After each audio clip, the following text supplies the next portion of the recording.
ప్రముఖ సినీ నటి శ్రీమతి సంగీత గారి ప్రారంభించారు. IVF చికిత్సలో 25% భారీ discount, free doctor consultation, free ultrasound scan. 49 అంటే సంతానం, 49 అంటే సంతోషం. నమస్తే, నేను సిరి. ఏపీ హోంశాఖ మంత్రి వంగల్పూడి అనిత గారు అయితే కొన్ని వ్యాఖ్యలు చేశారు. ప్రకాశం బ్యారేజ్ ని పడవలతో కూల్చాలనుకున్న వాళ్ళ గురించి అయితే వాళ్ళు తెలవడం జరిగింది, వాళ్ళని అయితే గుర్తించడం జరిగింది. వాళ్ళ మీద దేశద్రోహం కేసు కూడా పెట్టాలని చెప్పేసి చెప్పడం జరిగింది. దీని మీద మరింత సమాచారాన్ని మనకి అందజేయడానికి మనతో పాటు ఉన్నారు ప్రముఖ senior journalist, political analyst CS Rao garu. నమస్కారం సార్. నమస్తే సార్, ఇప్పుడు చూస్తుంటే ఏపీ హోంశాఖ మంత్రి అనిత గారు అయితే కొన్ని వ్యాఖ్యలు చేశారు.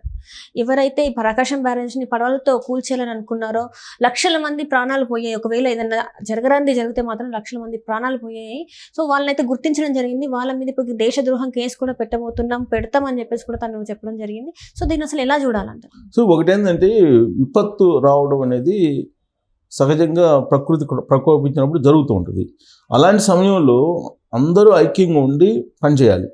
అలా కాకుండా ఆంధ్రప్రదేశ్లో భిన్నమైనటువంటి పరిస్థితి ఏర్పడింది. ఎలాంటి పరిస్థితి అంటే పెద్దలు సామెత చెబుతారు, ఇల్లు గాలి ఒకళ్ళు ఏడుస్తూ ఉంటే అక్కడికి వచ్చి నాకు చుట్టకు నిప్పు కావాలని చెప్పి అడిగాడు. ఇల్లు కాలిపోతుంటే అంటే ఆ ఇల్లు కాలే ఇంటి నుంచి నిప్పు తీసుకొని చుట్ట కాల్చుకొని ఎంజాయ్ చేయాలని చెప్పి ఒక అతను తాపాత్రయపడుతూ వచ్చాడు. అలా బుడమేరు వాగు పొంగి విజయవాడ మునిగిపోయినటువంటి క్రమంలో అక్కడ సహాయ చర్యలు చేస్తుంది ప్రభుత్వం.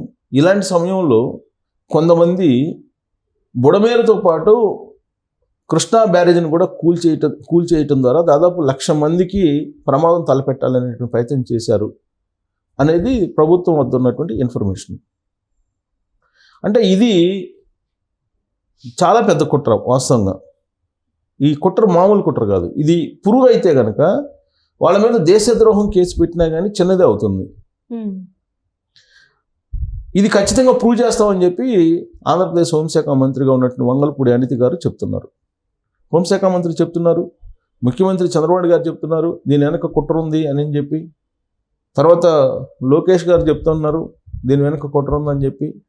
టోటల్ మంత్రివర్గం మొత్తం చెప్తుంది అని అంటే ఖచ్చితంగా ఒక పెద్ద కుట్ర అయితే దీని వెనక ఉంది అని చెప్పి భావించడానికి అవకాశం ఉండేలా పోలీసులు కూడా కేసు పెట్టారు. కేసు పెట్టి విచారణ ముందుకు తీసుకెళ్ళారు. విచారణ చేసి ఉషాద్రి అనే అతన్ని, అలాగే కోమటి రామ్మోహన్ అనే అతన్ని, ఇద్దరిని అరెస్ట్ చేయడం జరిగింది.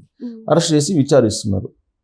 పైగా ఆ పడవలు 4 పడవలు ఒకేసారి ప్రకాశం బ్యారేజ్ దగ్గరికి వచ్చి గుద్దుకోవటంతో అక్కడ ఆ దింబెలు దెబ్బతిన్నాయి. కౌంటర్ వెయిట్స్ అనేది దెబ్బతిన్నాయి. ఒకవేళ కనుక కౌంటర్ వెయిట్స్ భారీగా దెబ్బతిన్నట్టయితే ప్రకాశం బ్యారేజ్ మొత్తం కొట్టుకుపోయిండేది. సో ఆ కౌంటర్ వెయిట్స్ దెబ్బతింటే వరకు పరిమితమైంది కాబట్టి సేఫ్ సైడ్ ఉన్నారు. కానీ దీని వెనక పెద్ద కుట్ర దాగి ఉంది.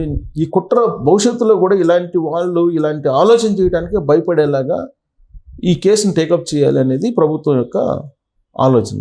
అందుకే దీన్ని వేగంగా తీసుకెళ్తున్నటువంటి క్రమంలో జగన్మోహన్ రెడ్డి ఏం చేస్తున్నారు, ఆ కోమటి రామ్మోహన్ అనే అతను, అలాగే ఉషాద్రి అనే అతను, వీళ్ళిద్దరూ తెలుగుదేశం పార్టీకి సంబంధించినటువంటి వాళ్ళు అని చెప్పి ప్రయత్నం చేస్తున్నాడు ఆయన జగన్మోహన్ రెడ్డి గారు.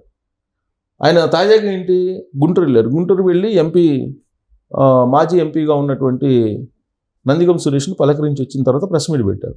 ప్రెస్ మీట్ పెట్టి ఆయన ఏం చెప్తూ ఉన్నారు, ఇదేదో కుట్ర జరిగిందని చెప్పేసి ప్రచారం చేస్తున్న ప్రభుత్వం.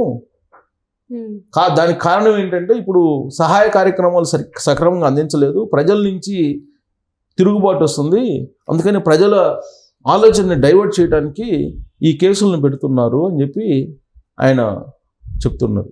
ఇంతకన్నా దుర్మార్గమైనటువంటి ఆరోపణ మరొకటి ఉండదేమో. జగన్మోహన్ రెడ్డి గారికి 5 సంవత్సరాలు ముఖ్యమంత్రిగా అవకాశం ఇచ్చారు ఆంధ్రప్రదేశ్ ప్రజలు. కానీ ఆయన ఇప్పుడు మాట్లాడుతున్నటువంటి మాటలను చూస్తే కుట్ర జరిగిందా జరగలేదా, ఆయన ఏం చెప్తున్నారు, కుట్ర జరిగిందని చెప్పి వైఎస్ఆర్ కాంగ్రెస్ పార్టీ మీద మోపేటువంటి ప్రయత్నం చేస్తున్నారు. ఇదంతా కూడా మైండ్ గేమ్, ప్రజల మైండ్ అనేది పక్కదే పట్టించడానికి చేస్తున్న ప్రయత్నం అని చెప్తూనే ఒక పేపర్ని డిస్ప్లే చేశాడు మీడియా ముందు. ఆ బోట్లు చంద్రబాబు గారు గెలవగానే కృష్ణానదిలో తెలుగుదేశం పార్టీ జెండాలను కట్టుకొని సెలబ్రేషన్ చేసుకున్నటువంటి ఫోటోగా ఉంది. జగన్మోహన్ రెడ్డి గారికి తెలియాల్సినటువంటి మినిమం సమాచారం లేదంటే మినిమం తెలుసుకోవాల్సిన అంశం ఏంటంటే ప్రభుత్వం గెలిచినప్పుడు అందుబాటులో ఉన్నటువంటి ట్రాక్టర్లు కానీ, అందుబాటులో ఉన్న కార్లు కానీ, అందుబాటులో ఉన్న ఏ వాహనాన్ని అయినా సరే అది కాంగ్రెస్ వాళ్ళదా, లేదంటే టీడీపీ వాళ్ళదా, లేకపోతే కమ్యూనిస్టులు అనేది చూడరు. రెంట్కి పెడతారు ఎవరన్నా కార్లు, తీసేసుకుంటారు కదా రెంట్కి. అలాగే పడవలు కూడా ఆ రోజు అందుబాటులో ఉన్నటువంటి పడవల్ని కాంగ్రెస్ వాళ్ళయా, బీజేపీ వాళ్ళయా, లేకపోతే తెలుగుదేశం వాళ్ళయా, లేదా వైసీపీ వాళ్ళయా చూడరు. అందుబాటులో ఉన్నటువంటి పడవలను ఎవరో రెంట్కి తీసుకొని సెలబ్రేషన్స్ చేసుకున్నారు. ఆ సెలబ్రేషన్ చేసుకున్నటువంటి ఫోటో చూపిస్తూ ఇది తెలుగుదేశం వాళ్ళది, తెలుగుదేశం వాళ్ళ పడవలు అని చెప్పి ఆయన వాదిస్తున్నారు. తెలుగుదేశం వాళ్ళ పడవలు అయితే నిజంగా అయితే ఆయన ప్రదర్శించినటువంటి బోట్స్ ఏవైతే ఉన్నాయో ఆ ఫోటోలు, ఆ బోట్లకి వైఎస్ఆర్ కాంగ్రెస్ పార్టీ కలర్ ఎందుకు ఉంది? తెలుగుదేశం పార్టీ వాళ్ళు అయితే వైఎస్ఆర్ కాంగ్రెస్ పార్టీ కలర్ వేసుకుంటారా? మినిమం ఆలోచించాలి కదా జగన్మోహన్ రెడ్డి. ఆలోచించకుండా మీడియా ముందు వాటిని డిస్ప్లే చేశారు. ఇప్పుడు జగన్మోహన్ రెడ్డి గారు ముఖ్యమంత్రిగా ఉన్నప్పుడు అనేక మంది ఫోటోలు తీసుకున్నారు. ఆ ఫోటోలు తీసుకున్నటువంటి వాళ్ళందరూ ఏదో ఒక మంచోళ్ళు అయితే కాదు కదా, ఏదో ఒక నేరంలో ఉండేటువంటి వాళ్ళు కూడా ఉన్నారనుకోండి. అప్పుడు ఆ నేరంతో జగన్మోహన్ రెడ్డి గారికి సంబంధం ఉన్నట్టు అవుతుందా? కాదు కదా.